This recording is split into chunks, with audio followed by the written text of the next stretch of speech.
Kemudian terlihat sekarang ini Aksa lagi nungguin Amira ganti baju. Aksa bener-bener nggak sabaran. Aksa pun pakai parfum biar wangi. Kemudian dia pun langsung TP-TP.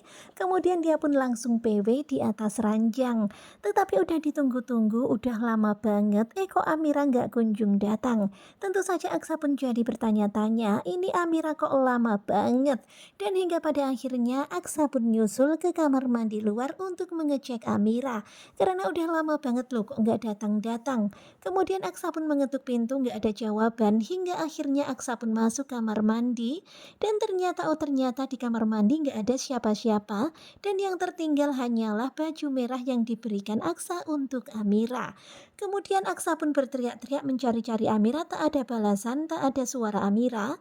Kemudian Bu Yuni pulang, tentu saja Aksa panik. Aksa pun bilang dia akan keluar mencari Amira. Amira hilang. Dan sekarang ini suasana begitu sangat panik, begitu sangat tegang. Aksa menelpon Zaki untuk membantu mencari Amira. Dan ternyata sekarang ini Zaki juga sudah menghubungi Lian dan Markus untuk juga membantu pencarian. Dan sekarang ini suasananya tegang banget. Mereka semuanya bingung banget di mana sebenarnya Amira berada dan siapa yang telah menculik Amira. Dan satu-satunya orang yang sekarang ini dicurigai oleh Lian adalah Galang. Karena memang bisa jadi kalau Galang itu masih hidup. Kemudian mereka semuanya pun bekerja sama berkeliling mencari-cari Amira dengan cara menunjukkan foto dan bertanya-tanya. Sementara itu terlihat Bu Yuni yang berdoa meminta petunjuk dari Allah supaya Allah juga memberikan keselamatan untuk Amira. Dan hingga pada pagi harinya ternyata Amira belum juga diketemukan. Terlihat Zaki yang sudah sangat mengantuk, kemudian Zaki pun meminta Aksa untuk pulang ke rumah dan beristirahat. Kemudian sesampainya di rumah, Aksa bertanya pada Bu Yuni, apa Amira sudah pulang? Bu Yuni menjawab belum. Dan sekarang ini benar-benar kalut banget ya. Tiba-tiba ada orang yang mengetuk pintu, tapi orangnya nggak ada.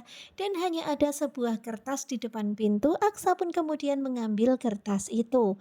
Dan kemudian Aksa pun masuk membuka isi kertas itu dan ternyata tulisannya, kamu hati-hati, sepertinya Galang masih hidup dan itu adalah pesan dari orang baik.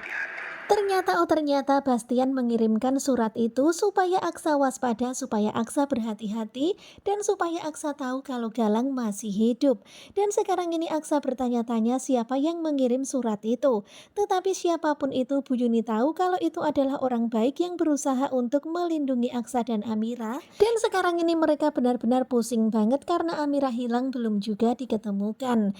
Tetapi ditambah isi surat itu, hati-hati Galang masih hidup, tentu saja ini semakin membuat pikiran Aksa karena memang bisa aja semuanya ini adalah ulahnya Galang. Satu-satunya orang yang tega dan sangat obsesi pada Amira adalah Galang. Nah, tentunya penasaran kan bagaimanakah kelanjutannya? Stay tune terus bersama dengan Gogo Joba. Terima kasih buat kalian yang sudah selalu setia dan bye-bye.